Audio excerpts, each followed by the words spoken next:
After Waymo sued Uber for allegedly stealing its LiDAR technology, you might assume the self-driving car company would keep it closely under wraps.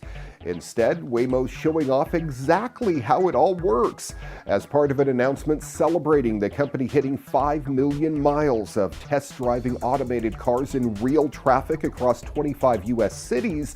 Waymo showed off a computer-generated visualization of what a self-driving car sees as it drives so that potential buyers feel more comfortable relying on the technology.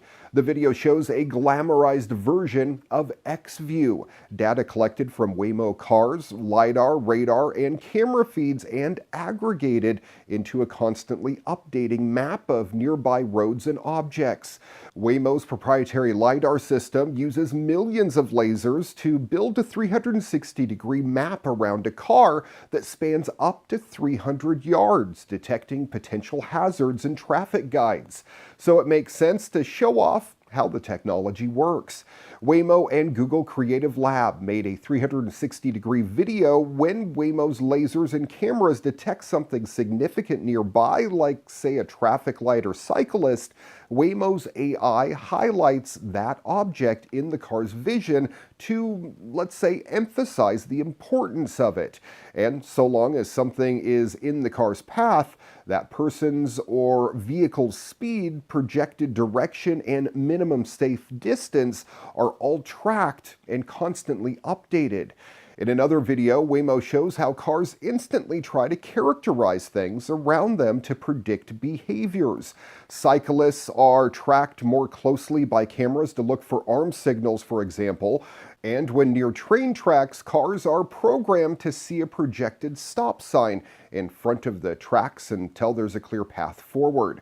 Waymo's AI took 6 years to hit its first million miles. Now, with loosening restrictions on where self-driving cars can go, the 5th million only took about 3 months. Today, Waymo claims its cars will drive as many miles in one day as an average American drives in an entire year. Waymo also claims that along with real-world tests, its AI has undergone 2.7 billion virtual miles of testing.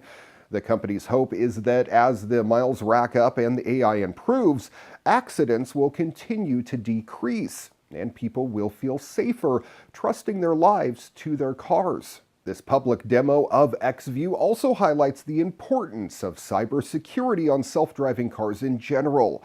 Waymo's AI relies heavily on defining what an object is to predict how it will act or move. This recent report on potential malicious AI hacking noted that hackers could prevent a car's AI from correctly discerning its surroundings. Overall, compared to the tight lid that most other tech giants have kept over how their AIs work, Waymo's transparency feels like a breath of fresh air, one that consumers will likely appreciate when deciding whether or not to trust the technology with their lives. Researchers over at MIT have created a new system of robot-assisted carpentry that they say could make the creation of custom furniture and fittings safer, easier, and cheaper. It's called AutoSaw, and it's made up of 2 parts: design software and semi-autonomous robots. Users select a template from the software, like a chair, a table, or even a shed, and then adjust it to their liking, tweaking the size and shape. This order is then turned into instructions for the robots, which autonomously pick up and cut the necessary materials to the correct size. And then it's up to the user to put the finished product together. At the moment, the whole process is pretty basic and involves a lot of human oversight and instruction. There are only 4 design templates to choose from, and they can only be customized in a few ways. And an operator not only has to assemble the product, but also has to set up the workspace for the robots. But this is just the beginning. Think of AutoSaw now as a proof of concept that shows how advanced robotics could fit into the workflow of a carpenter or joiner. Once the basic elements are in place and they manage to soup up the Roomba, the underlying technology could be incredibly useful. In a few years from now, builders might go to the job site and punch a number into the software, and the robots will cut and bring them the pieces they need in order.